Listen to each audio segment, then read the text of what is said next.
Hello and welcome to Season 2, Episode 24 of The Dive. This week, Kobe is still out, Phreak is here. Yay! Also just telling us everything I'm saying. Yeah, for those who are listening in audio, I gestured 2 and then 24, and then Isaiah laughed.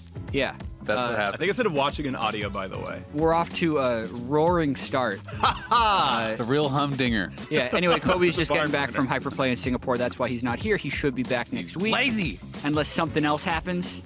He went to Singapore. It was Yes. did an event. That Why had, didn't he call into long the show shoot from it- Singapore? showed it. We can't have Collins on the show, Phreak. Oh, okay. It's too technically difficult. Yeah. We No could. podcast ever does call-ins when they talk. What to we should people. do for next It's week if impossible. Kobe doesn't show up is Phreak can just like hold a monitor in front of his face and it can Yeah. be Kobe in his bed, you know? Yeah. So he can just be It'll like, be like Critical Role. He'll just call in and be like, "Here you go, he's here," and Exactly. like the audio quality's terrible. It'll be great. We're going to start with news. One thing that's happened this split is the LCK is essentially running ahead of schedule because they compressed it so that they could compete in the Asian games. There's a bunch of stuff going on there. So they're actually pretty much locked as far as the teams that are in the playoffs. SKT is not in the playoffs, but they will have enough points for the regional qualifier after the playoffs. That's coming up in a while. We'll see if Faker is there. But the bigger thing is the teams that are in. We got Griffin, who, even though they have the same record as Genji, have the game number score. one seed because of a better game score. Then there's Genji, and then Kingzone and KT are actually going to be playing tonight to decide seeding. And then Afrika is the final team that's going to be in the playoffs. Hanwha is fifth as well. Hanwha is not in the playoffs. Oh, are they? Yeah. Oh, I guess that was off of tie. I'm looking at the standings now. Yeah. But I guess Okay, it must yeah. be off of tie. That must be off tiebreakers. Yeah. Yep. Yep. So Afrika slinks in, which I'm excited about. I'm still a big Afrika fan just because they do cool stuff. They're one of the teams that like showed the world Relic Shield Ardent Sensor meta, which as a bot laner was just, vindicated that I am the most important person in the Rift. Not that I thought it was the most Everyone exciting else part of the just had game. to accept it. Everyone had to accept, like, see? Yeah. You're all about Ardent Sensor for me. Let's go. It's all about my Jinx. But no, I mean, I just like that team, and so I'm glad they're in playoffs. Of course, there's still, I think as we talked about last week, a lot of exciting teams in LCK. Griffin straight out of Challenger all the way to number 1 regular season. They're making at least finals. If they don't win the finals, if they do win the finals, they're going to Worlds, which is awesome for them at the very least. And if they don't, they have a really good seed in the regional playoffs to go to Worlds Yeah. anyway. So I'm really hoping they make it to Worlds. Yeah. I think, you talk about exciting teams. Griffin has really been that for me. Like Viper has been a guy that I feel like has just kind of like ascended to stardom almost instantaneously. It feels like he plays everything. It's really exciting to see them play and have this much flexibility. And I hope that they would be a team that could live up to the hype and not kind of fall prey to the nerves, as we've seen Kingzone do a few times. Like they have obviously struggled to kind of meet the hype that they have built from LCK when they're playing internationally. So I think a lot of Korean fans are ready for like a new wave of stars, right? Yeah. SKT is not, yes, they theoretically can still make Worlds, but they didn't make playoffs. They have not looked strong this whole year. I think it would be a shocker for them to get through the gauntlet. Right. So like they have kind of fallen off. Kingzone has had a couple chances. I think people are tired right, of seeing they them keep fail. failing when it matters. So it's like Kingzone had the chance and kind of dropped the ball so far. Kingzone has failed internationally when they had the chance. Sure. Been pretty dominant in Korea. I feel like actually I would not put Griffin as the favorites in the playoffs. The finals, if Lolly Sports is correct, is in a month. So it's actually September 8th. It's about 2 weeks after the semifinals. That'll be the first time Griffin plays on stage in a month. They finished the first half of the regular season super strong, and then they finished essentially like 12-5, 12-6, something like that. They've lost a bunch of games in the second half. When you compare it with Kingzone, who actually I feel like once 80 carries are back, and I think will continue to be back in patch 8.15, are probably the best team in Korea again. If they play against Kingzone, I think they wouldn't be favorites. If they play against Genji at this point, with, once again, a team that never even did funnel or a lot of the mage bottom lanes, which I think is what Griffin was really good at. They were really good at being super flexible, being very quick to pick up a funnel strategy, move their players around, do weird bot lanes. Yeah. That stuff's just not as optimal anymore. So I would still favor Genji, who used to be Samsung, or Kingzone against them in the finals. To devil's advocate slightly, I think there is value though. So In general, I think that not playing for a month tends to be a weakness, though I think for some teams it can be a plus. The devil's advocate point I want to bring up, though, is if they are not on stage for a month and it's been patch locked for a month, and you get to watch Gen G or Kingzone or whoever play through the playoffs, it's like, by the way, we have a Riven Yasuo bot that's really good, and you've literally never played against it. Good luck in game one, right? Like, that's the kind of thing where this would be a strength for them, and on total, I don't know if it's a buff or a nerf, but I think like the team that's willing to innovate, that has time to innovate, and in darkness, I think can have like 5 unique you've never seen before chance selects. You can. I just don't feel like that happens, right? I think Kingzone is the only team in my LCK memory that has been able to kind of be slightly a new team, go to finals, and then have something kind of new in finals. It's so hard to actually hold the strategy and be confident enough in the strategy to pull it out on stage and then have it actually work. That's fair.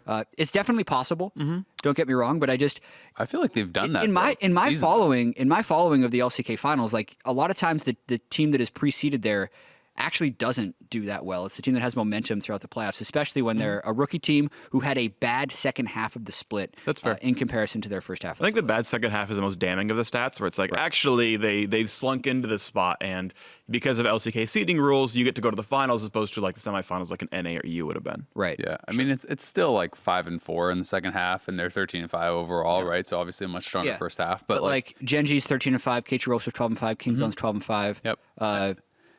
And my point isn't like was never that I think they're favored. It's more just I hope they get to Worlds because I think they're very exciting. But I do think that if there is a team to actually be innovating and to have confidence to bring out these strategies, it makes sense that Griffin would do that, right? They have done that all year long. They're the ones bringing out Teemo Ba. They're the ones playing like all these different things. They have a tremendous amount of flexibility, and I think especially like in a world where the meta has settled and maybe they're not as strong straight up as some of the other teams, I think you do have a lot of time to prepare and try to like figure out a way to beat these teams. So who's your favorite in LCK playoffs? Because depending on if KT Rolster and Kingzone win tonight, which they both possibly could, you could actually have 4 teams that end the season at 13-5, and basically game score and head-to-head score seeds the entire playoffs. I feel like Gen G is kind of who I'm favoring right now. I just think that like, because it feels so much to me like everything is moving back to normalcy, and it's more and more just marksman in the bottom lane. That is what they've done all year long. That is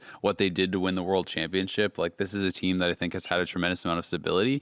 Kingzone has had a lot of regional dominance, and certainly I think they would maybe be like my next pick out of that kind of group. But I don't have the most faith in KT. I just feel like they always kind of disappoint. Why not? Why don't you have faith in KT? No one should ever have faith in KT. Do great. So I don't know. To me, it's just kind of like until Griffin does it, it's almost hard to believe that they will do it, because it's just like such an insane story that people can come straight from Challenger into professional play and not only have story. But I mean, it's been so long since that's happened, right? And it feels so much more unlikely these days because everyone is so established and there's so much support behind these big orgs. It's like, not only did they just go straight into LCK, crush in. I remember last year before they had gotten into LCK, people were talking about, oh, they might be like a top 5, top 6 team in the LCK. Like, that's pretty insane. They might make playoffs. Now they finished first in the regular season. Like, that's absurd already. So I'm kind of waiting for the other shoe to fall, I guess. But yeah, Gen G, I guess, would be my favorite. Phreak, do you have a favorite? I mean, I guess we'll just stick with Griffin. Not for any particular reason other than I think it just would be really cool to see them just hold on to the first place. I mean, ultimately, like the teams like that I would kind of like want to go would be like, I want to see Griffin go because that's really cool. I want to see Gen G go to defend their championship, and like I want to see either SKT just because it's SKT and that's just like a draw in itself, and then like they make that run like Cloud9 did a couple years ago, or you get like. Or like a Phreak, because I think a Phreak is really cool, and like them getting to go would be nice. Right? Is that the most exciting result if SKT runs the gauntlet and Fakers slam in? Come on, that would be hype. I think it would. That would be actually. I'm not saying it wouldn't be. I'm just asking. But like, I'm sure there's some fans who are like, I'm tired of SKT winning everything. It was like, well, at least they lost Worlds last time. They didn't go to MSI last time. China went MSI last time. Like, at a certain point, you're allowed to have the old guard come back. Yeah. SKT and TSM make their run back. They have a quarterfinal Give me the matchup. 1v9 Faker. Yeah, right? Get Like- him in there. Faker's And then he loses to Timobot. Yeah, Like, Faker and that's the Uzi run. are the two biggest league stars in the Yeah. world. If Yeah. Faker's not there, Worlds just feels different. The darkest timeline is if Faker doesn't even play in the gauntlet. They get slammed in the first round. know. That's where it's just like, all right, okay, SKT, you lose your Faker privileges. You now must trade him. I would sign that petition. yeah, yeah. If you don't play him in the Faker must gauntlet, start. you Hashtag must trade him. Hashtag free Faker. Yeah, Oh, no. But my prediction would be Kingzone, actually. I'm looking at the Okay. champions that they actually lost with. Like, Prey is 11-1 on Ezreal this split, but pretty good. he's 1-4 on Swain, 1-2 on Mordekaiser, 1-1 on Vladimir, 0-1 on Zillion. But whenever you mouse over one of his marksman picks, he's really good. And that's all they're going to be playing. They're not going to be trying with any of this other muckery. Sure. And they're just going to... Muckery. Yeah, that's what not a a word. term. This tomfoolery. this tomfoolery. These shenanigans. And they're going to win because they've won 2 splits in a row, and Yep. they're actually super clutch in Korea. Internationally is just where they've been lacking. That's my. They're, opinion. they're becoming the means, TSM of Korea, where the fans are like, no, don't win. You're going to disappoint us. that means it's probably really difficult for Griffin to go because they have, since they're a new team, they have no championship points from Right. spring. Yeah. They have to gauntlet. So there's a good chance that Genji or KT Rolster gets the second spot in Korea from championship points. And then that would mean, if this happens, obviously, Yeah. that would mean that Griffin then has to win best of fives in the regional qualifier, either against Genji or KT Rolster and a Phreak of Phreaks Yeah. or an SKT. Like, obviously they can do that, especially if you're going to predict them to win the whole split. But Yeah. that just, it shows you how important that a lot of those championship points are. Because normally, if you're in the finals in Summer Split, a lot of times, win or lose, you're going to Worlds, which is the situation Kingzone would be in if they make it to finals. A win would make them go to Worlds as the 1 seed, and a loss would make them go to Worlds as the 2 seed. Yep. So, Yeah, finals is worlds automatically. yeah, for Kingzone. Yeah, yeah, Anyway, yeah. Korea's going to be very exciting. Those playoffs start very soon, by the way. Their first game, I believe, is this weekend. That'll be the wild card. It's actually a best of 3 for the first round. Then they go to Yeah, best of which 5. always feels weird to me because it's essentially actually playoffs. It's just a 5-team playoff. Yep. It's not a 4-team playoff with a wild card. It's like, no, there's a first match. It's whatever, but I always found that weird. You just But don't like it's the never naming changed. convention. It's never changed. Yeah. Well, it has. They used to do blind picking game Oh, okay, 5. sure. Sorry. As far as, but okay, yes. When you go back to like Got the it. whole like bracket stage, whatever, like, but whatever. It's a random point. Yep. All right. So there's been a lot of coaching changes in the NA LCS of recent weeks. Obviously, we saw Enero stepping down for Echo Fox. And then we hear that Golden Guardians, I believe the wording was their LCS staff and coach are going to be stepping back, like which to me is sounding okay. Well, you're getting rid of the whole staff, at least for now. Enero kind of signed on as a consultant for them. And then the bombshell that kind of dropped recently is Zikz is parting ways with CLG, and that one really shocked me. Yeah. Oh, and Clutch Gaming no longer with DLM as of a Oh, week ago yeah, as another well. one. Yeah, exactly. Yeah. And what's interesting is to add more fuel to that fire is Enero tweeted out last night, if I can like quote it properly in my mind, it's like a lot of really good changes coming for the league. Like this is just a start, but we're going the right direction. Seemingly about all the coaching changes. So he seems to. I mean, and I'm reading into it to be fair. Like maybe I'm thinking about it wrong, but it's like he thinks there's a lot of coaches coaching wrong, and he wants to like lead the charge into like proper coaching in NA. And from talking with him, I've always respected his opinions and his way of going about stuff. I think he's He said happy with the direction of the league, but it's just a start. That was 13 hours ago. Yeah, and it seemed to be like right after all the coaching updates, and like there have been 4 of them in a row, right over the last week or so. That's because there's no other league news coming out, right? It wasn't like they were like, oh, we're announcing changes to League of Legends or like a rule set to like NA LCS. So that's what I'm guessing it is. Yeah. Can we talk about Zikz first? Yeah, let's do it. Because that's the most shocking one to me. Yeah. Only because he's been with CLG for so long. 5 years. 5 years, 2 Yeah. championships, MSI final. And That's his. they're sitting at, 9 losses in the standings? Yeah, they're down there. Yeah, so they essentially have to win out to make playoffs. So I feel like their season is basically over. And I understand from COG's perspective the need to make changes as an organization that has gone to Worlds a lot of times to not even make playoffs for 2 splits in a row. Yeah. I just wish they would have waited 2 weeks. Like I don't think that much is going to happen from a Zikz perspective unless they actually let him go somewhere else for the next 2 weeks. And I need to get confirmation on this, but I believe because of the roster lock, he couldn't be like a head coach for someone else, but he could easily be a consultant. Yeah, so you can work for a team. company. And the thing you is, just can't be rostered. You can still, like, in all but name, be the head coach, right? Like, if a team has that much faith in You just can't be on stage. Exactly. You can't step on stage, but you can tell the person who's stepping on stage exactly what to draft and have it all worked out. And he's a guy that's going to be highly sought after. But that brings up the question, do you think Zikz, it's hard to know with coaches, but do you think Zikz was doing a good job? So all of my experience from talking to other coaches and talking to Zikz has led me to believe that he is a very good coach, that he seems to be extremely well respected by his players. I've never heard them say really anything bad about him.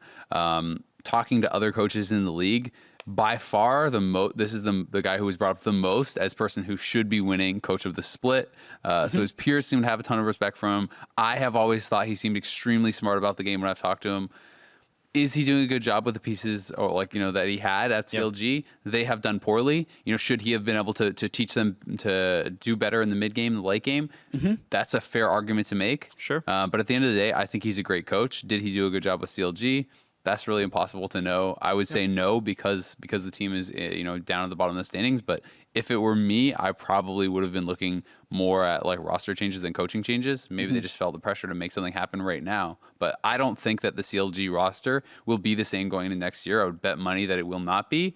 And then in that situation, should you have moved Zikz at all, right? Or should you have waited and seen kind of what he can do with maybe an improved roster? And it's possible that like it's things that we can't tell, like Exactly, and this is not founded at all. Don't hate me. Like, what if there's like huge interpersonal issues, like we tried about last week?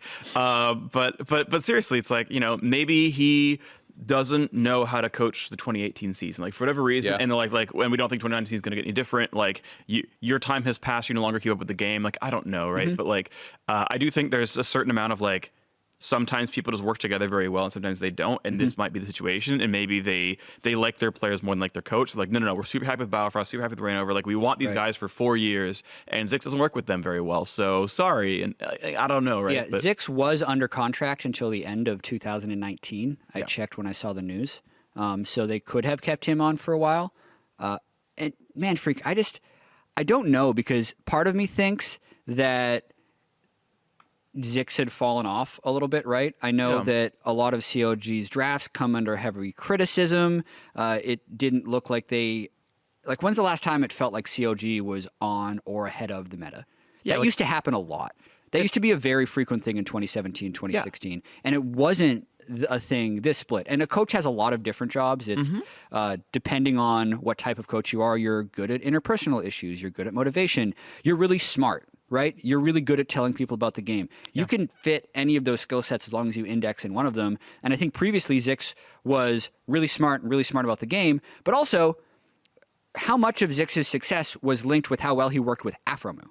Because this team without Aphromoo has been a large detriment. And I wonder if COG thinks that, well, Zikz doesn't have Aphromoo, then he's not that successful. Right, and that could be it. And you mentioned the whole, like, he used to be ahead of the meta, now he's not. Like, yeah, maybe he still thinks he can counterpick every matchup. And maybe he's actually right, and it's the players mismanaging. Like, it's hard to really say. Results-based analysis says they're losing more than they win, so there goes something's going wrong, and that's kind of true. But if he's like, no, this is the game we play Renekton. This is the week we practice Kled mid-funnel. And it's like, every week you're wrong. What I will say is that I personally have a lot of faith in Zikz. I don't think that CLG was going in the right direction in the past 6 to 8 months. I think this roster and that coach should be successful. So something is missing there.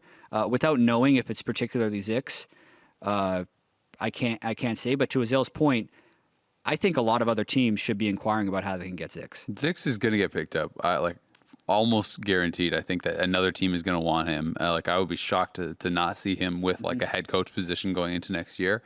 And I mean, about like, are they ahead of the meta anymore? Are they innovating? I don't know. But the way I saw this team is they had one of the best early games in the league, right? And the way that I see it, so coaches certainly can affect how you play the mid game, how you play the late game. They can affect all stages of the game. But where I have always seen like the coaches' impact is like most evident is often the early game, because that is where you can give the most direct pre-planning. That is where you can like know what is going to happen more accurately and like prepare your players with exactly what to do, right? And like CLG's early games have been fantastic. They have gotten leads consistently. At one point, they had gotten first blood like a tremendous amount of games in a row. I want to say like 7+ games. The first 9 games of the split, they had 9 games in a row. So like these sorts of things, and I feel like if the players are then executing in mid game and late game with lead, like you should just be winning a higher percentage of those games. So to me, it seemed more like execution errors in the game.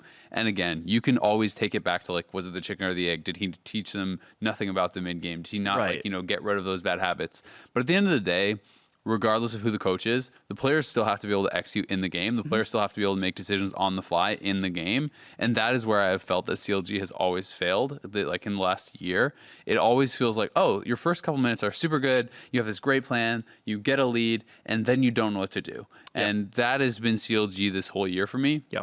And I find it hard to pin that all on the coach, because as much as you like inform players have to be really good at making in the moment decisions. And the point about Aphromoo, I think, is very valid, because to me, Aphromoo has always seemed like an in-game coach, right? Yeah. So it's like, if you can do all this pre-planning and get your team ahead and get them to draft, and you know what they're supposed to do with it, and then have a guy in game who's like, all right, guys, this is what we do next. Now that we have lead, okay, Stixay, you lane swap top. Okay, like Huhi, you roam down bot with Darshan. Okay, like having the person who then understands the next steps and like is better able to analyze the game and understand where you have to go from there once it's kind of like off the rails is super important. And I think that every team needs that. Every team needs that guy who can be kind of an in-game coach, and maybe CLG just doesn't have that. Separate discussion. Yeah. Unless you have a counter to that.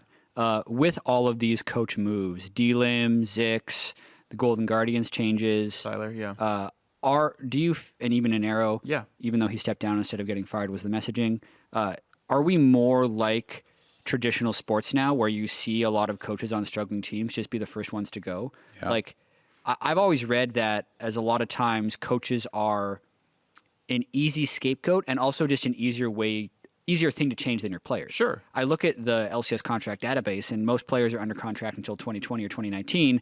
But there's technically, since coaching is so underdeveloped, a lot of coaches available or a lot of different things to try. So if a team is struggling, they're just changing coaches. That's just the way it works now. Yeah, and I think it is. There's probably like 3 or 4 points here. Coaches are harder to prove whether they're good or bad. Like until you work with them directly, you don't really know. Where it's like pretty easy to be like, well, this guy's stuck in Diamond 2. He's probably not that good, because at a certain point, like there's a skill level that's like very easily measurable, right? When you're picking up talent, like we'll probably pick the guy who's top 50 challenger, not the guy who's Diamond 3 70 LP. Wins lane consistently. Right, like and it's like you can watch them play. You have match stats. There's a lot of things you can obviously do. And then when you work with a coach, you're like, okay, well, here's how he deals with interpersonal issues. Like I have zero idea how an Arrow deals with interpersonal issues. Yeah. But I have a really good idea how Huni lanes, right? They've been on the same team for the last year, but I have a really like better idea of one of those guys. So players, I think, are a more known commodity in general. I think also top 10 players in a row are more scarce, right? Like there's exactly 10 players in the top 10, and they're all signed to teams right now. And the next 10 are on academy teams right now. So unless you want to buy someone out, whereas like there's probably a bunch of coaches that are pretty good that you've not seen yet. I would contest that though. I actually think good coaches are more rare than top 10 players, because name 10 coaches that you think are like really good right now. So I think we can all name 10 players that we think are really good right now. Okay. Well, he's saying per position. So. Yeah. I mean, like replacing a support is, sort of ish as hard as replacing a coach, but also I think you can like know for sure Afro is like top 3 supports in NA, like for sure, like, and everyone's going to agree with you, and like he's going to shot call you to victory, and look, he made a final and he's won some titles, and then it's like, okay, well, who's like the top 3 coaches in NA, like for sure, and you're like, I don't know, I like Zikz, I like Inero, I mean, like Parth won some titles with TSM, but now he's a GM, and you're like, okay, cool. Who's garbage? You're like, I don't know, but there's a bunch of guys like chilling in academy, a bunch of guys who are analysts. Like, I think it's easy to turn over a coach and try. Is I guess what I'm going for, right? Like, I think you are less confident that like for sure Zikz is the truth and he's going to carry us. Where you're like, there's a bunch of guys out there that we can try out and see how they do, and that feels more doable. So if that makes sense. I would agree from our point of view, because we don't have we're not working with these guys day in day out, right? But like, from the perspective of people who work with the coaches on a daily basis, like I feel like you should have a really strong read of it, right? Like to your point, so I know more about Huni's laning than I do about an Arrow, but if you're on the team, you should know like hopefully an equal amount, right? But I do think that like good coaching has seemed exceptionally rare, and you know the comparison to traditional sports, right? Like the truly great coaches oftentimes are with a team for a really long time because they're like, okay, this guy's actually just godlike, right? And I think it's kind of case in point. Is like if they're actually an amazing coach, you just keep them the whole time. And if Yeah. they're like a coach, you're like, well, it's not working, but we really want to keep Biofrost. Yeah, I just think it's tough because to me, like there have not like you're saying there's less the coaches are less proven at the top is my interpretation of what you're saying. Sure, okay. So that you can get people who are maybe like maybe interchangeable, right? Okay. But I would also argue that there's like almost no proven coaches below either, right? Like there's people who have like no track record. It feels like it's a total crapshoot. Whereas at least Zikz has proven like, hey, I've won championships. Hey, we have made it to MSI finals. Yeah. And when you look on paper, to me, like CLG has never been the most talented team on paper, right? Like it's like they've worked well together. I felt like they've always had, smart like early games and those sort of things. Like the things that I measure for a coach's success feels like Zikz has checked those boxes to me. Whereas like, can we say that we think Reignover has been like a top level jungler? Like when we think about coming into this year, that signing for CLG was supposed to be like the big ticket signing, right? This is supposed to be like the godlike jungler who's going to take like, fill maybe Afromoo's shoes, as kind of this shot caller and all this stuff. And that didn't work for me. Like Reignover has had very few super impressive games the whole year. Sure. I think. No, I actually agree that Reignover's not been super impressive. I'm trying to think back of like old CLG history rosters, right? And it's like they've had double from Afromoo, like they've had sticks in. Like Afro's the one that got them their championships, right? Like you talk about CLG not always having the most skill, but like they had Smithy and Afro on the same team before. Like those guys are like at their peaks best in role, period.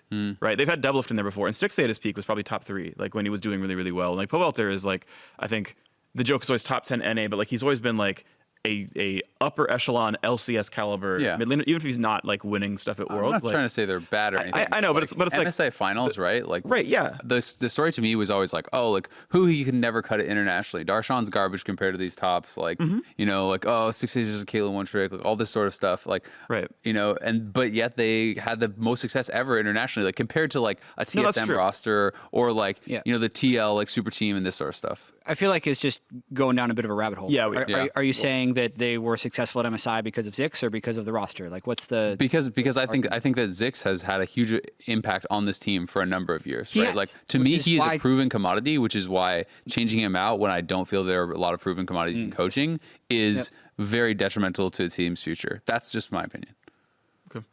Yeah. I mean, end of the day, like I don't know if there's much we can say about CLG anymore. Like it's a lot of conjecture and inner workings we don't know. As far as talking about like things like Golden Guardians, I'm excited seeing Inero working again. I always liked what he was trying to do with like. And he's also a consultant for an OPL team as well. So I'm really finding it difficult to understand like what impact he is going to have on teams. I just know that the league is moving in a direction that does have more coaching changes. I like the fact that we can debate whether or not a coach is successful or what the value of a coach is. I think that's an interesting problem. My opinion right now is that I'm shocked to see Zikz because he's been on CLG for so long, but I do recognize that they're in 7th. CLG's blame, a lot of that falls on Zikz, in my opinion. This split. It doesn't matter what he did in 2016. It doesn't matter what he did in 2017. What matters is what he's done in the last 8 months, and I don't think that's been great. Yeah. Faker and Bang won a bunch of championships. They missed playoffs this time. Like, and Koma's been in the whole time. And SKT's going to have, I mean, you can also argue that Koma's done a bad job this split. And that can happen, right? Like, Koma's the winningest coach in all time, and yet he's coached the best team in the history of the world to 7th place LCK. Yeah. I'm not saying it's his fault, but like it's happened. Yeah. Different roster though. I want to get sure, but like as the coach, he has roster like say. And again, like this gets into a giant can of worms and it's a rabbit hole I don't get into, but like it happened and Koma's been at the lead of all of it. Yeah. I want to get a coach on the show at some point. So if any coaches listen to this, send us messages if you would like to come talk about coaching because I think it's a very interesting topic. We were supposed to have a coach, but then the coach got busy. One of the coaches got busy. We're not going to say who it was, but an unnamed coach. You know who you are. Let's move on to the meta discussion. There was a post this morning. We're filming this at 11:12 a.m. is the current time. But it was a post from Riot Scruffy going over some of the changes over the next couple months to be introduced into the game. Talked a little bit about what the failure to preseason was, how well, first off, he said in the short term, they're going to be reducing the damage of some of the runes because some of the one-shot builds that come up, like the Electrocute Stormrazor Duskblade, just kind of exceeds the level of acceptable burst and doesn't really give room to counterplay. That's one problem. I don't think that's a big problem in Pro, but it's a big problem in solo queue. Another thing they talked about is just what happened with the marksman changes in general is they underestimated how much early game agency those marksmen had lost, and therefore have tried to put a little bit of that back in the game, since the expectation of playing a marksman is very real for a large percentage of players. And that's what the current patch is aiming to do with patch 8.15, is actually nerfing some of late game power, giving a lot of early game power. From a pro play perspective, my opinion is that just makes marksman dominant again. Yeah. And then they talk a little bit about preseason stuff, which you can read and check out on your own. We don't necessarily discuss that now. What are your thoughts on the immediate implications of this post? So I mean, I've seen the patch notes on PvE at least about like nerfing early rune stuff. They're Which pretty would much be 8.16. Yeah, which will be coming on live in about a week if you're hearing this, and it'll be in pro play for most playoff patches. Most playoff patches, not all of them. Like NA and EU, that should be playoff patch. Yeah, and it's like 5 damage off Scorch level 1. It turns Electrocute back into Thunderlord's Decree, basically. Like half the damage, have a cheap shot at early ranks. And yeah, I agree. Like the idea that I've like taken to Reddit is like MR did not get lower because people were running like only 3 MR glyphs anyway, and no one gets Magic Pen. Like the overall like Runes Reforged change did not change Magic Resist in the game in many meaningful ways. Right. But yes, there's a bunch of runes that showed up that added a bunch of damage. And I think a lot of those have crept up over time as well. Ratios get increased once in a while, and people start finding optimizations. And so, yeah, good to see burst going down. I mean, I normally play squishy classes, and I like playing assassins too. Like I'm a Mastery 7 Yasuo, for example. But yeah, I mean, I'm good to see that like there is like a time to kill that feels fair in League of Legends, and that I think we are too short.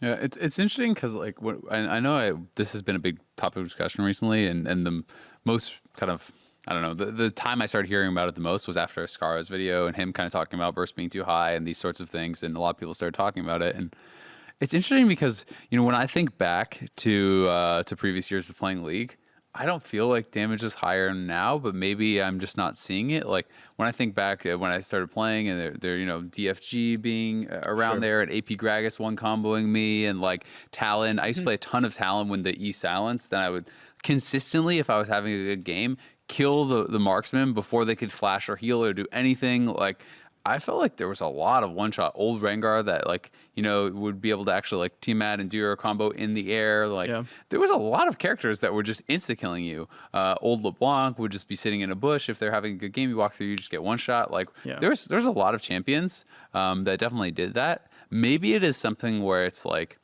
champions that you do not expect to deal that much damage are now able to because of the layering of procs. Here's something. But I've always felt like I get one shot when someone's having a good game on certain champions. Yeah, I think that's true. But I'll bring up the example of like a pre-nerf Wukong with a Duskblade and a Stormrazor.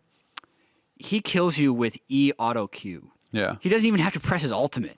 Like the older champions, while they would have that one-shot potential, it's like they use their entire kit to get that. Whereas sometimes Wukong can do it on a 10-second cooldown if he gets fed. Right? That's just one example with that specific combo of abilities. Yeah, there's some synergies that are really good because he's got like the get lethality when you dash rune as well. Sudden impact, which is like, oh, also like I have a free brutalizer because the game.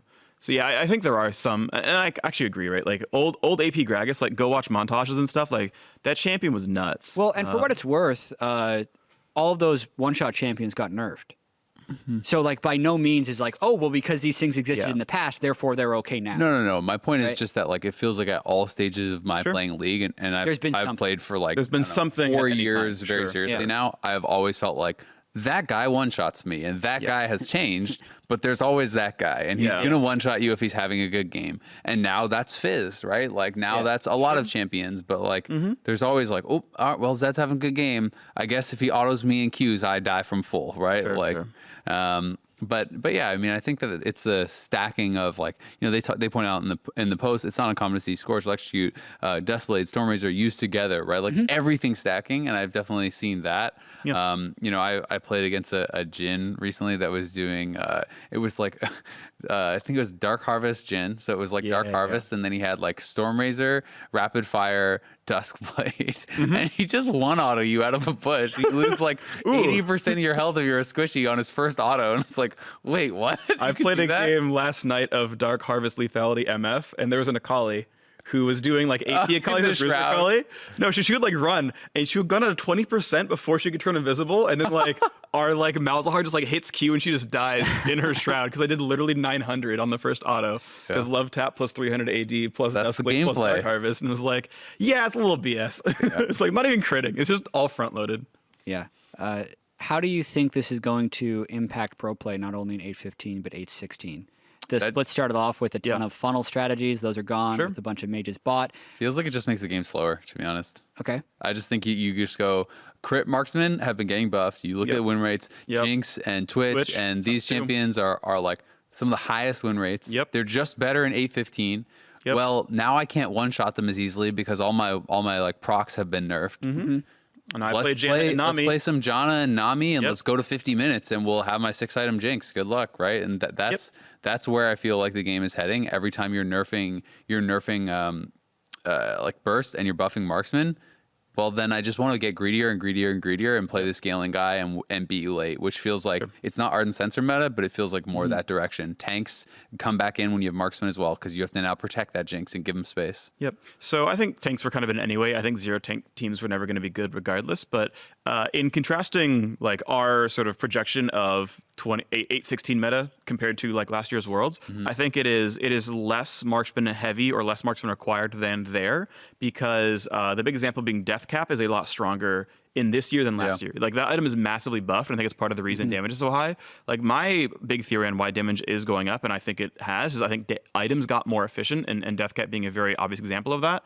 Where like Cassiopeia will have more AP in 2018 than she did in 2017. Archangels is better, Death Cap's better, like she is a stronger champion, period. And these kind of things. So like if you're like, yeah, we're playing John and Nami, it's like, cool, you're gonna die to a single shockwave. And like if you land that, right? And so like some of that kind of play is there of playing a burst mage, because that's still going to be there for the most part.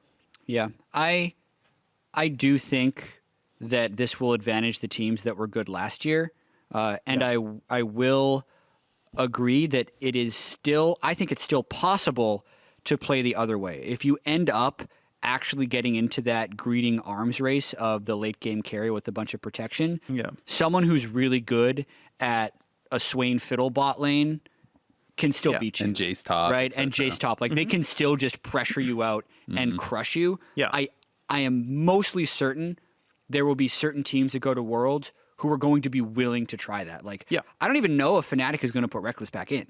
Even though this is actually the time to do it, because they've actually gotten pretty good at playing with the Mage's bot, and objectively they're decent, and it makes them so hard to prepare for, right? Just having that, even if they do bring Reckless back, to be able to put Whipple in like pretty frequently, I think gives them that competitive edge, which would be pretty cool. So I'm personally like a little bit blasé about what's happened this split with like funnel into Mage's bot into now. Well, only some of the time those are going to be good, and you can't do funnel anymore, and it's mostly what the game was previously. Like, I'm sure pro teams are actually pretty happy about it because it gives them a level of stability at this point.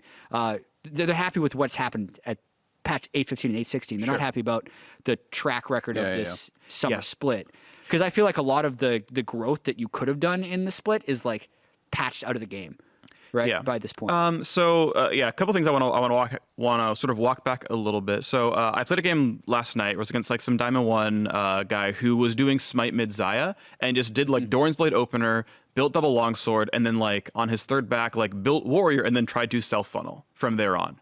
Right. So he didn't jungle for the early laning phase. Or maybe he did Raptors at 1, but who cares? Because he's losing like half the experience. He took the big Raptor smote, whatever it was, but like then he tried to be Funnel Zai. And we won the game because like we were winning everywhere else, but like seemed reasonably effective, and like it wasn't that hard to do that and like try to do self-funneling that way. So I think like we talked about it last time, where you can probably find other ways to do funneling. I think that can still happen. Also, from what I saw, and maybe I'm misreading things, like I don't think Marksman got buffed that hard. Like they got, like the goal was to have feel positive, power neutral changes to Marksman, where you feel better because your items come online sooner, but their efficiency for the most part went down. Like Infinity Edge is less gold efficient than before, and Storm Razor is less gold efficient than before, but it comes online 400 gold cheaper, so you can multiply sooner, and like some of that can be valuable, but the power is roughly neutral. Like again, plus or minus 1% or so, but like this is not something like, oh my god, suddenly they're deleted from the game. No. I'm talking about Vladimir, and that's all I want to bring up. Here's what I will say: Vladimir, Swain, Ryze, Heimer, all playable bottom lane. I agree. But when Stormrazor is 300 or 400 gold cheaper, and you get there before the opponent gets Ludens, that's really important for pro. Sure. Right? Like that is less important for a solo queue game where gold and item timings are less important. But that level of change to hit, i.e. Stormrazor Zeal item. Right.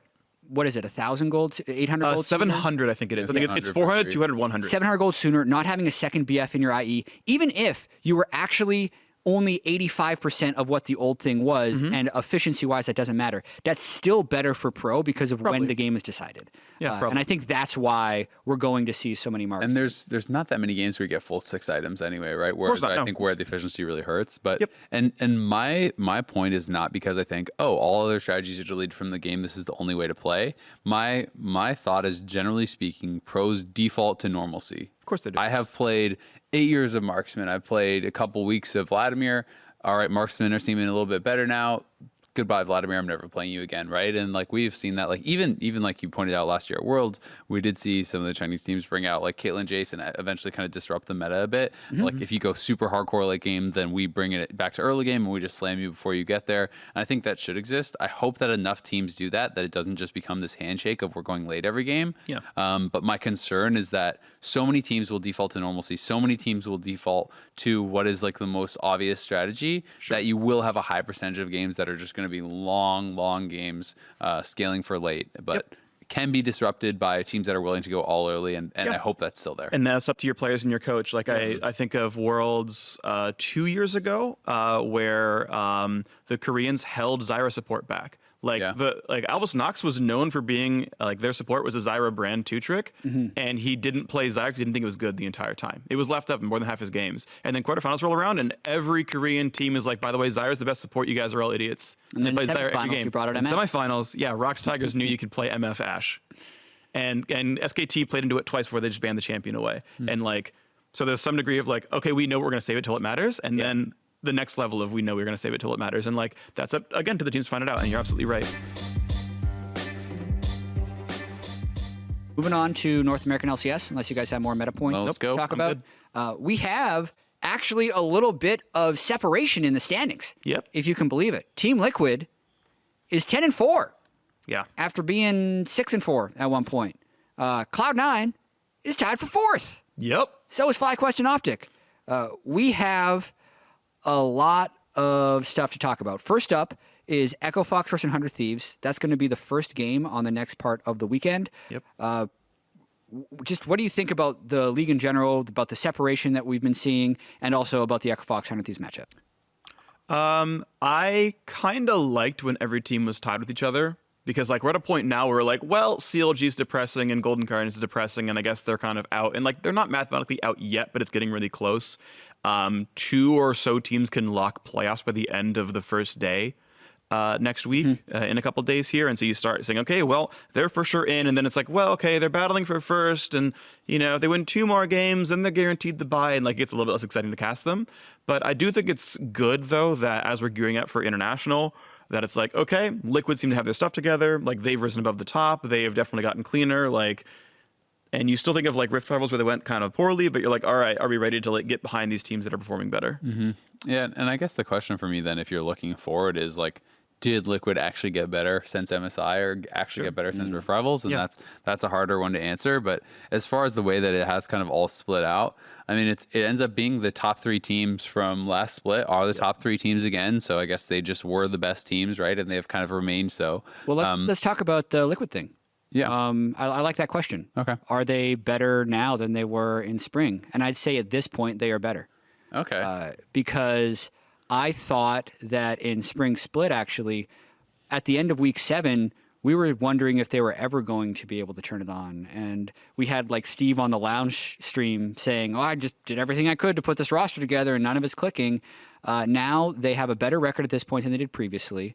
They're on a win streak. I don't think there's any questions about what type of team they should be. The patch is moving in their favor. For the last 2 weeks, Doublelift and Ole have looked good together. They have. Pobelter is again having some of those carry performances that he had at the beginning of spring. Malzahar. Malzahar, Syndra. What other champions have a really strong Point and ultimate? click our people. Yeah. But laning phase, like, don't undersell what Pobelter's been doing. I think they are better right now than they were at this point in spring.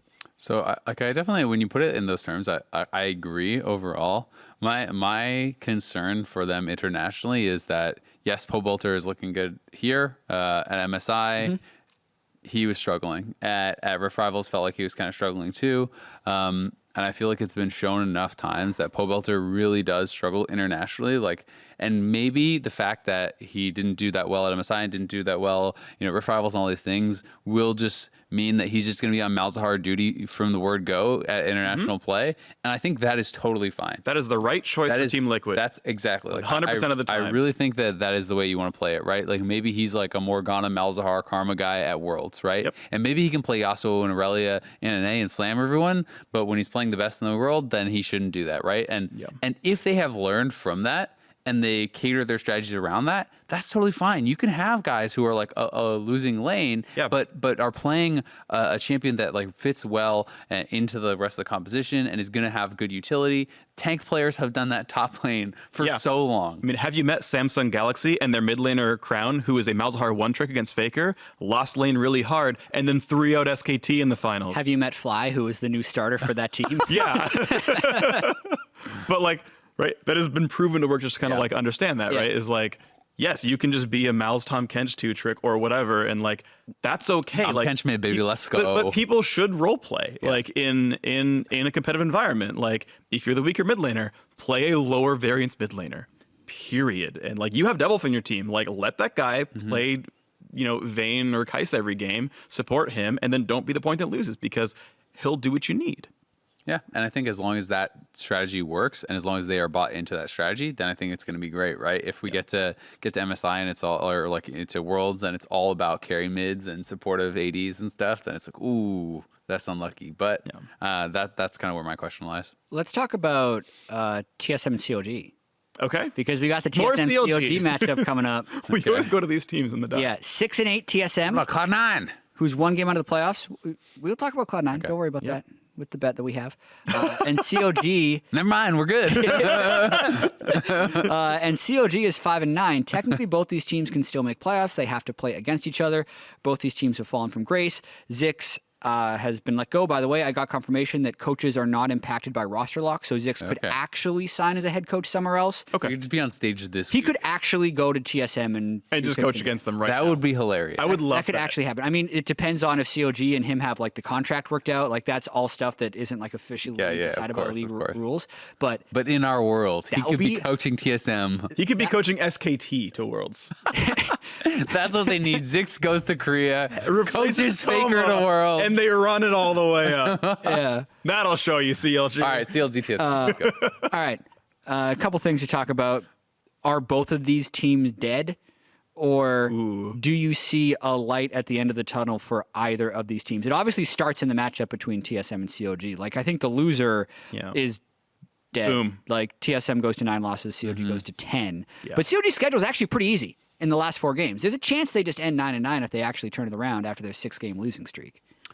I feel like I don't see it. Yeah, I don't see it either, especially with like the coaching disruption. I think that is potentially pretty tough to deal with. Yeah. Because I think even sorry, go ahead. I was just gonna say, I mean, with TSM, you still like there's still that thing in the back of your head that's like, but maybe if they get it together though, right? Because they still on paper have all these talented players, so like still just by pure individual player skill, if I was to bet on one of those two teams, it would be TSM. But I mean, it's been how long now? It's 7 weeks of NA LCS, and they still haven't really gotten it together. So like, I feel like they're both like not in the best spot. But I also think that it's not unreasonable to say that like FlyQuest or whoever could slip down a little bit, Optic could slip down a little bit. So like, I would bet on TSM over CLG. CLG seems pretty dead in the water to me. I definitely would as well. I mean, TSM can make playoffs. I don't think they like make the run to Worlds. Like if they make playoffs, they almost certainly make regional qualifier because they'll have 30 championship points. And that'll put them above like Optic or FlyQuest, who would maybe get 6th and drop out as well. So like, but I feel like they lose every best of 5 they play the rest of this year. I think they can make 6. Like I can see Optic or FlyQuest dropping, and like that game difference is caught by TSM. I think that's totally reasonable. In fact, I would bet even odds that happens for TSM, and I would take the TSM side of that one. Yeah, I would be surprised if FlyQuest and Optic both made playoffs. Yeah, I think one of them will make playoffs, but the fact that there's only one game separating them from TSM, 2 games separating from COG and Clutch, and even Golden Guardians, like with how topsy-turvy the split has been, a 1 to 2 game lead, even with 4 games to go, is just too much. Like I think there's going to be enough variance to pull them out of that. Yeah, Saturday alone, right? TSM beats CLG, Liquid beats Optic. That sounds like a reasonable thing that could happen. Yep. They're now tied in standings. Yep. Right? Like it doesn't take that much. Yeah. FlyQuest is playing Clutch, which is maybe a bit of an easier schedule, but like there is obviously strength of schedule starts to matter a lot at this point. But I mean, Optic has Liquid, then Echo Fox this weekend, right? Yeah. Probably the two hardest or two of the hardest. I'd say right teams now those are the remaining. two hardest. Yeah, I think those are top. Yeah, and then next week Optic has TSM, right? So like TSM's fate is still fully in their hands, and then Optic has 100 Thieves. Optic literally has the hardest possible schedule. Essentially, 3 of their last 4 games are against the top 3 teams, and they have to play TSM. And then their main competitor. So I mean, if TSM wants to get to playoffs, that is a very clear path, right? Like it's fully in their control. So I think you can build some kind of confidence from that.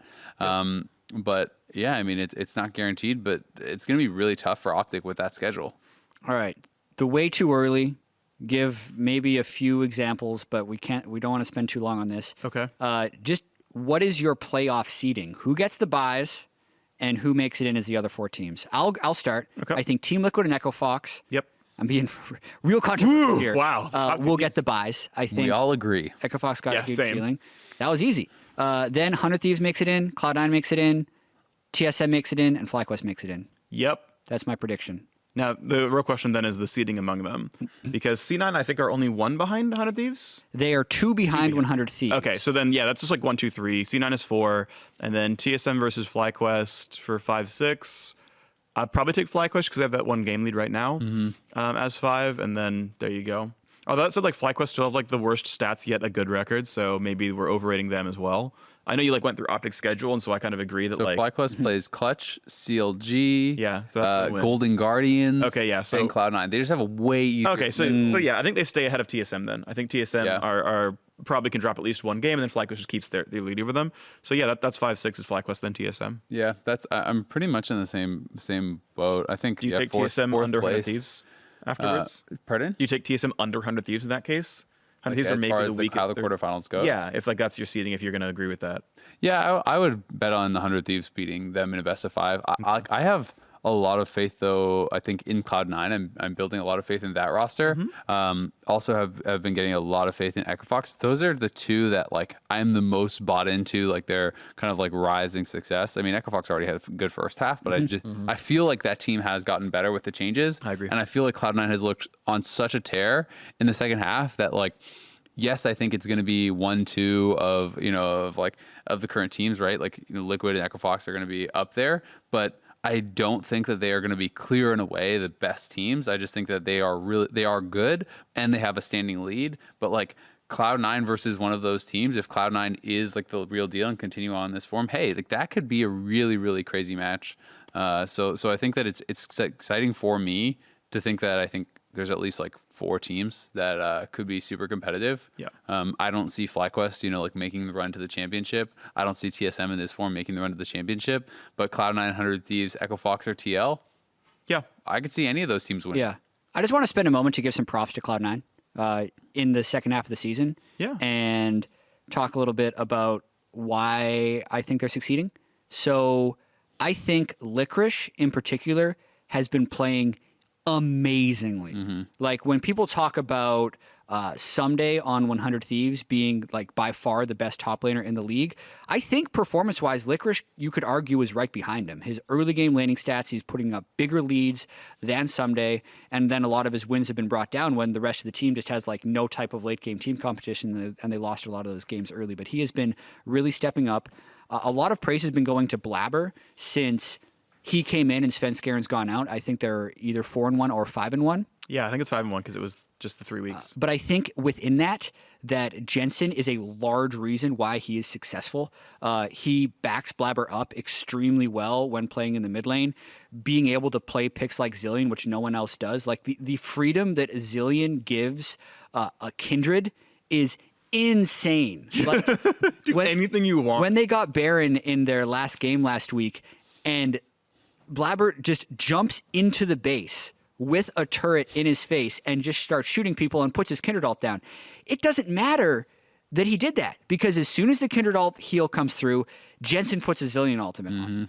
It's Like, it's free at that point. So It's free. and Jensen got to that point because he's able to do the laning phase and the mid game and all that stuff on Zillion, which is really hard that other teams aren't able to do.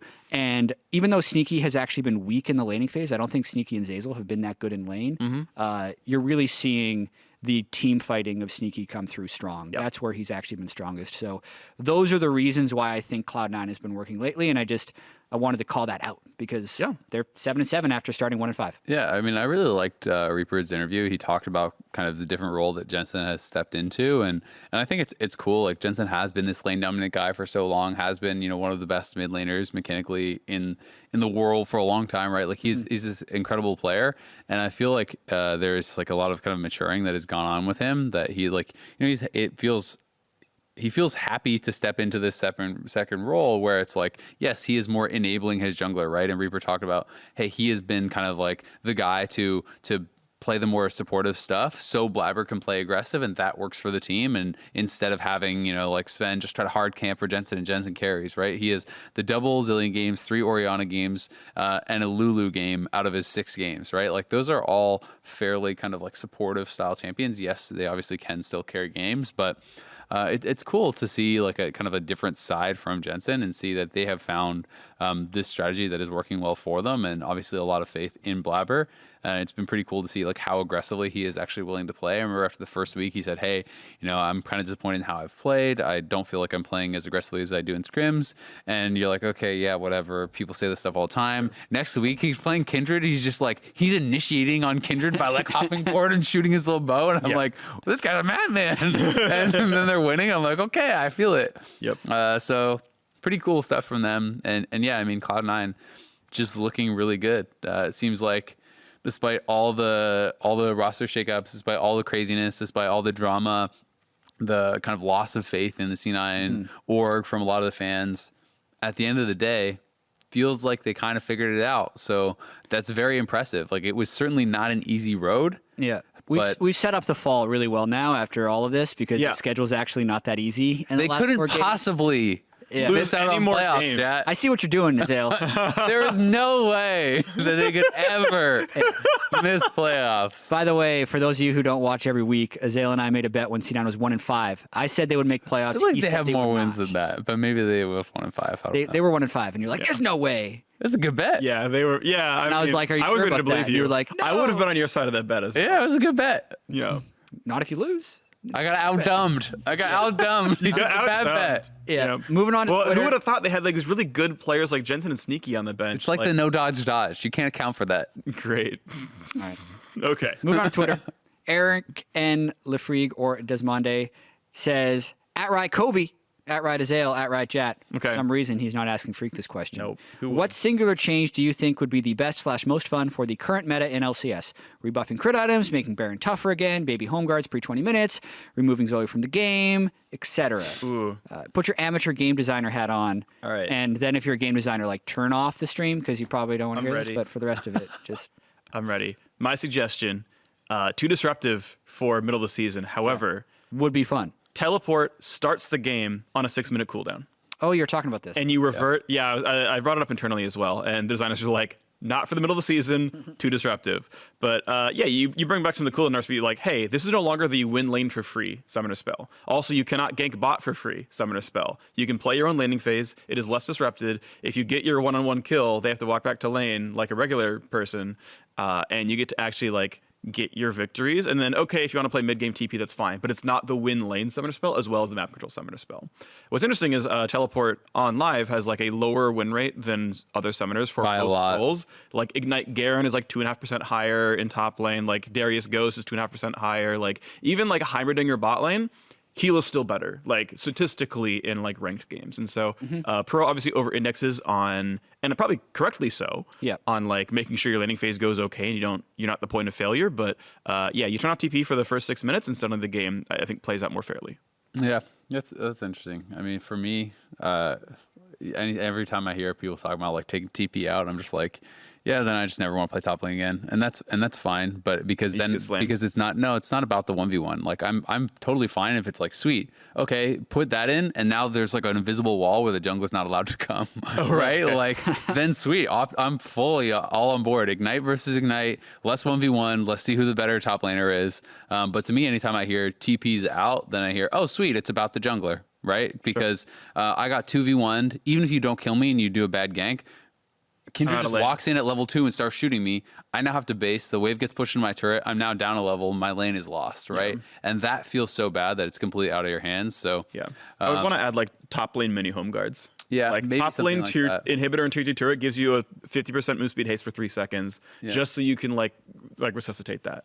Yeah, and maybe something like that would make it cool. It's tough right now. The most fun change. I'm on the teleport mindset right now. I still like Meteo's suggestion of making it uncancelable. Okay. Actually move it back to a 5-minute cooldown, but just you're not allowed to cancel it. Then people just only TP to turrets, which is fine. Still a nerf. Yeah. Then it's still not able to... My bot lane's not a 2v4 anymore. Fights everywhere on the map. Add Blink Dagger, man. That would be really fun. I don't know if any of you guys played much Dota, but like if we're just talking about fun change, not anything to do with like balance or anything, because there'd be a million implications.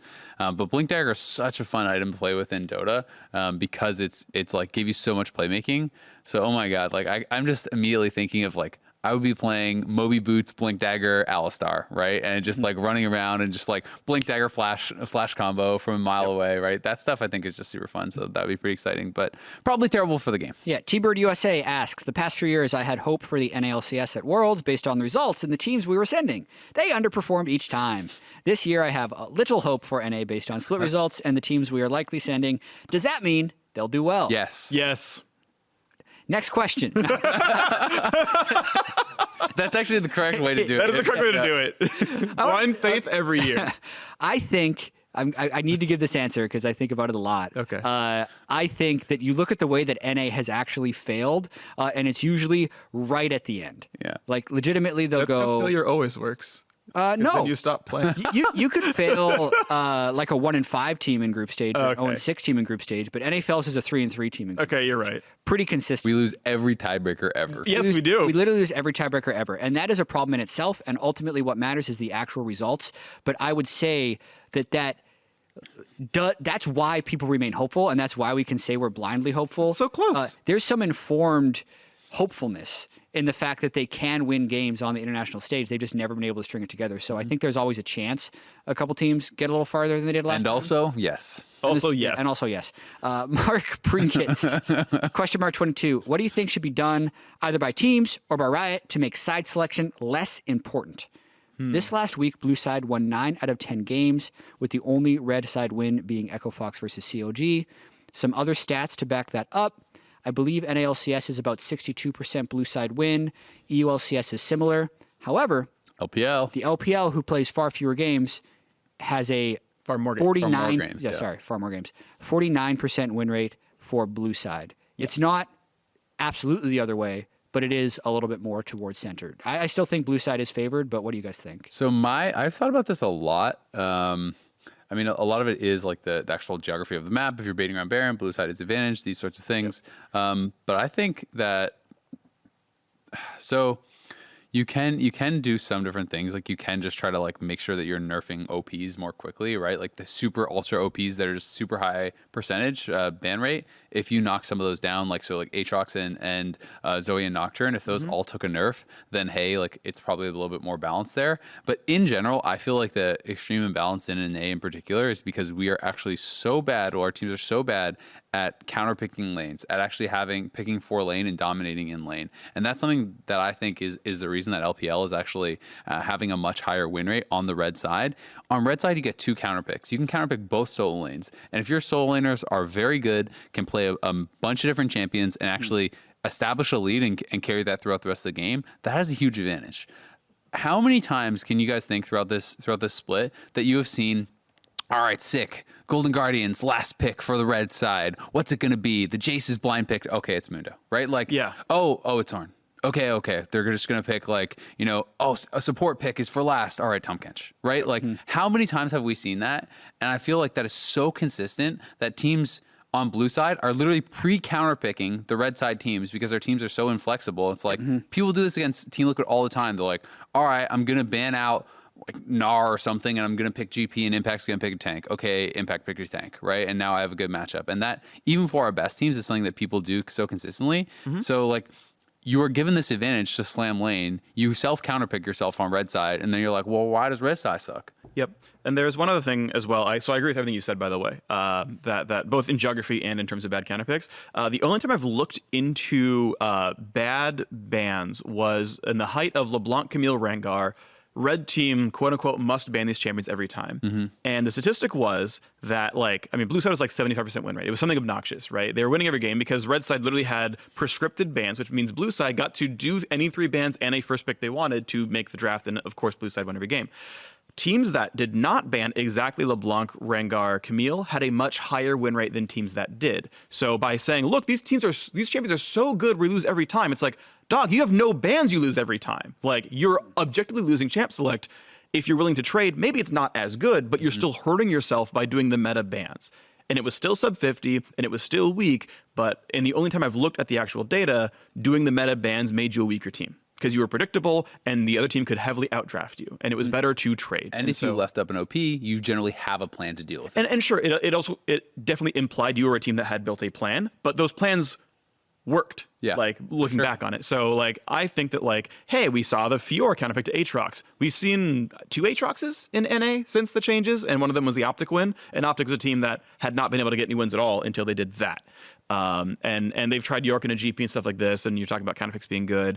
Like, we've seen teams trying to beat Nocturne out, and like in Korea, for example, Nocturne's not nearly as high priority. Like, Trundle's a first picker ban instead, and it's like there's clearly things that like NA is like refusing to play against that like maybe aren't really so good, but for whatever reason, whether our play styles or counterpicks aren't ready or whatever, it's like red teams are hamstringing themselves, even though they probably don't have to. Yeah. If I had to summarize, I would basically say blue side is stronger right now. Yes. By a little bit, Yep. but it's made more so because poor counterpicking, and that's the red side advantage Yes. in Champ Select. So I agree with what you guys said. It's a good conversation. Thank you very much for the Twitcher question. You guys got any final thoughts before we wrap up the show? Thanks for coming in, Phreak. Thanks, Kobe. Appreciate you. I appreciate you as well, Jet. I appreciate you equally. Where's your laptop, Phreak? I didn't want to bring it. Well, I actually Here's forgot the to bring pen it. that has been chewed on instead. I haven't been touching that, thankfully. I didn't chew on it either. Yeah, I forgot my laptop this morning. I also didn't really need it. You guys brought up all the stats that you needed, and I like hanging out with you guys, so thanks. Yeah, thanks for coming on the show. We will have you back. See you tomorrow again. for this or that, Jet. Yeah, we film it literally right after this show, but we don't release it. You've ruined the immersion. Spoilers. See you tomorrow, Jet. For this episode of Dive. If you have any questions you want answered on the show, tweet @RatChat, @RatAzale, @RatKobe. Not right. Not Phreak. He's not going to be on next week, we don't Nope. think. Kobe should be back next week. And this weekend, we're into the second last week of the NA LCS regular season. NA LCS Countdown kicks off at 1:30 Pacific time on Saturday. And we got Echo Fox Return of Thieves right off the bat. See you then. See you then.